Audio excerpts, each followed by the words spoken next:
Paytm के IPO में मैं अप्लाई कर रहा हूं या नहीं, पूरे डिटेल में जाने।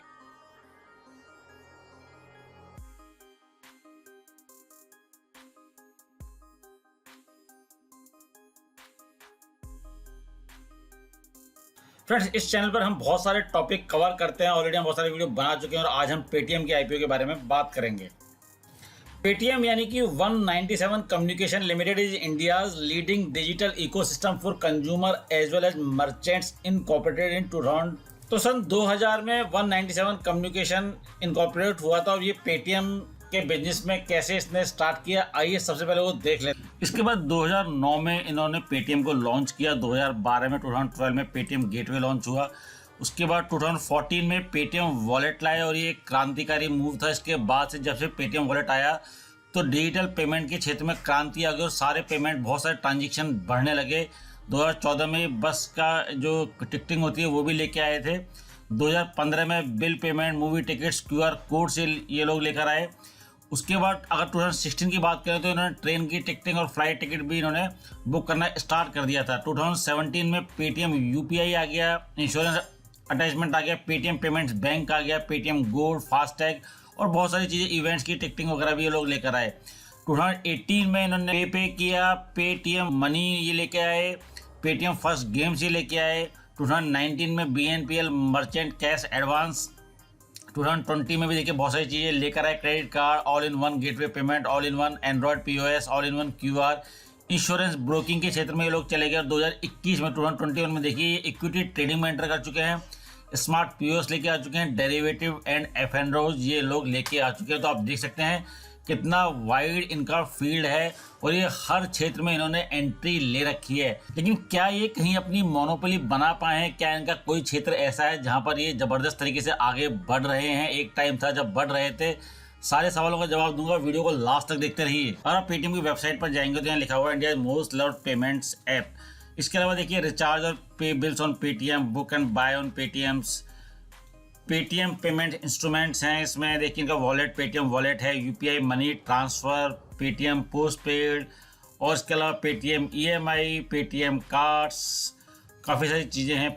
Financial services by Paytm, Paytm payments bank, Paytm money, stock, mutual fund, future and option, Paytm insurance, Paytm personal loans, business services by Paytm, business services भी ये लोग दे रहे हैं। Ensure payments powered by Paytm, UPI, QR code, बहुत सारी चीज़ें हैं आप देख सकते हैं। और बिजनेस टूल्स भी अभी प्रोवाइड कर रहे हैं, POS billing software, Paytm for business app, advertise on Paytm, business खाता इन्होंने स्टार्ट किया है जिससे अपना खाता इजीली मैनेज किया जा सकता है, पेटीएम कार्ड। तो आप देख सकते हैं कि सारे बिजनेसेज में पेटीएम एंट्री ले चुका है। लेकिन एक सवाल आप अपने आप से पूछेगा कि कितना आप केवल पेटीएम को अभी एक्सक्लूसिवली यूज कर रहे हैं इन सभी चीज़ों के लिए? क्योंकि देखिए बहुत सारी चीज़ें, अगर आप यूपीआई के क्षेत्र में जाएंगे, फ़ोन पे, गूगल पे, बहुत सारी चीज़ें हैं। वॉलेट्स, पहले पेटीएम वॉलेट एकमात्र वॉलेट था, अब दुनिया भर के वॉलेट्स आ चुके हैं।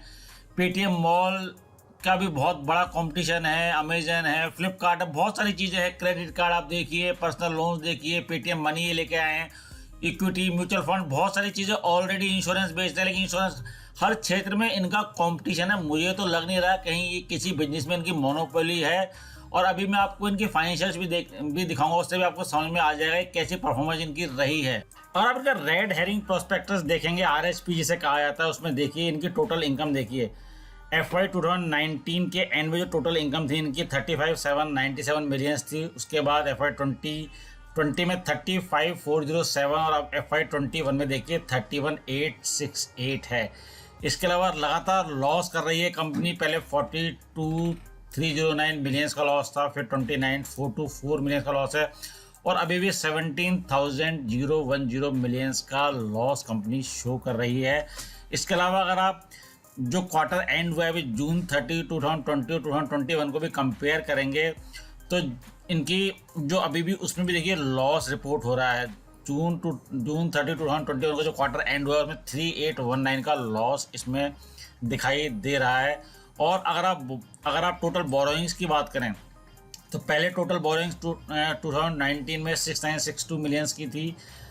2020 में 2087 मिलियन रुपीज़ की होकर अभी 2021 में 5449 मिलियन रुपीज़ की है। तो आप देख लीजिए कंपनी लगातार लॉस कर रही है। काफ़ी टाइम से कंपनी इस फील्ड में है, काफ़ी टाइम से कंपनी काम करती आ रही है, लेकिन अभी भी इनकी बुक्स में लॉस रिपोर्ट हो रहा है। अभी ये जो IPO आ रहा है इसमें कुछ पार्ट ऑफर फॉर सेल का भी है। बहुत सारे जो इनके शेयर होल्डर्स हैं अपने शेयर्स बेच रहे हैं। उसमें इनके फाउंडर जो सेलिंग शेयर होल्डर है मिस्टर विजय शंकर शर्मा, देखिए वो भी 4026 मिलियन रुपीज़ के शेयर अपने बेच रहे हैं। उसके अलावा देखिए एंडफिन है, alibaba.com है, एलिवेशन कैपिटल है, बहुत सारे और भी कंपनियां हैं, सेफ पार्टनर, सेफ इंडिया, बहुत सारी कंपनियां हैं जो कि अपने शेयर बेच रही हैं। तो एक सवाल ये भी है कि ये जो सारी कंपनियां हैं ये अपना शेयर बेच के या कुछ पार्ट बेच के, जो भी यहाँ दिखाई दे रहा है वो बेच के क्यों निकलना चाह रहे हैं। अब आपके मन में सवाल उठेगा कि ये जो अभी IPO ला रहे हैं इसका ऑब्जेक्टिव क्या है। आइए उसकी बात भी कर लेते हैं, क्यों ये IPO लेकर आ रहे हैं। इनका कहना है growing and strengthening our payment ecosystem including through acquisition and retention of consumer and merchants and providing them greater access to technology and financial services, investing in new business initiatives, acquisition and strategic partnership and general corporate purpose। तो ये इनका objective है, ये इनका objects हैं जो IPO लेकर आ रहे हैं उसका। अब अगर UPI पेमेंट्स की बात करें जो कि बहुत ही क्रांतिकारी मूवमेंट डिजिटल पेमेंट के क्षेत्र में अभी है, तो अगर उसकी बात भी करें तो जो पेटीएम का जो UPI है वो आप देख सकते हैं कि नंबर 3 पर आ रहा है। नंबर 1 पर फ़ोन पे है, नंबर 2 पर गूगल पे है, उसके बाद पेटीएम का आता है, उसके 4th नंबर पर अमेजन पे है, फिर भीम UPI है। तो आप देख सकते हैं कि UPI जो कि एक मतलब आजकल जिसके पास भी मोबाइल है ज़्यादातर लोग यूज़ कर रहे हैं। और नंबर 1 पर फ़ोन पे और गूगल, नंबर 2 पर गूगल पे है, पेटीएम नंबर 3rd पर आता है। अगर आप डिजिटल पेमेंट्स के बारे में मार्केट शेयर की बात करें तो फ़ोनपे का 46% है, गूगल पे का 34.63% है, पेटीएम का जो है पेटीएम पेमेंट्स बैंक का है 11.63% है।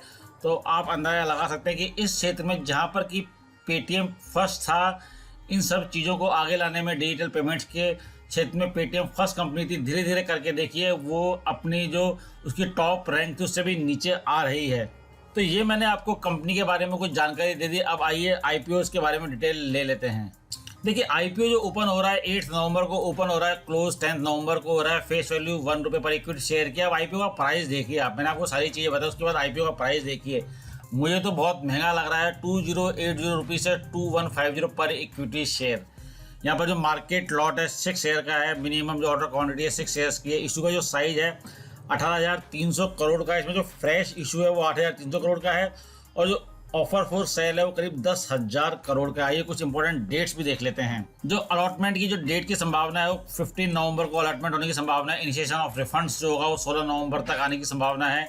Credit of share into demat account जिनको अलॉटमेंट हुए हैं 17 नवंबर तक आ जाएगा। और IPO की जो लिस्टिंग टेंटेटिव डेट है वो 18 नवंबर है। मिनिमम 1 लॉट यानी कि 6 शेयर्स अप्लाई कर सकते हैं, उसके लिए टोटल अमाउंट जो होगा 12,900 का होगा। और मैक्सिमम 15 लॉट यानी 90 शेयर अप्लाई कर सकते हैं, उसके लिए जो अमाउंट होगा 1,93,500 यानी 1,93,500 रुपये का होगा। अब आता है सबसे बड़ा सवाल कि पेटीएम के IPO में अप्लाई करना है या नहीं करना है। अगर मेरी बात जाने तो मैं इसमें अप्लाई नहीं करूँगा, क्योंकि हो सकता है, देखिए ऐसा हो सकता है, पॉसिबल है, क्योंकि पेटीएम का बहुत नाम है। तो इसकी वजह से मार्केट में इसका सब्सक्रिप्शन भी हो जाए और थोड़े बहुत लिस्टिंग गेन भी आ जाए। लेकिन अभी तक जो बिजनेस मॉडल को देख के मुझे ऐसा लग नहीं रहा कि कंपनी लॉन्ग टर्म में अभी अच्छे करने के इसके मूड में है। क्योंकि देखिए मैंने आपको सारी चीज़ें बता दी हैं, हो सकता है आगे जाके कुछ चेंज हो जाए, पर अभी तक जो डाटा अवेलेबल है उसको देख के मुझे तो लग नहीं रहा है।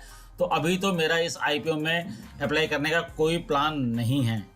लेकिन फिर से एक बात कहूँगा, ये मेरा पर्सनल व्यू है, ये मेरा पर्सनल ओपिनियन है। आप लोगों का व्यू इससे बिल्कुल अलग हो सकता है। इसलिए कोई भी इन्वेस्ट करने से पहले, ट्रेड करने से पहले अपना एनालिसिस करें या फिर अपने फाइनेंशियल एडवाइजर की सलाह जरूर लें। जो लोग स्टॉक मार्केट के एनालिसिस और डिस्कशन से रिलेटेड वीडियो देखना चाहते हैं वो हमारा दूसरा चैनल ज्वाइन कर सकते हैं।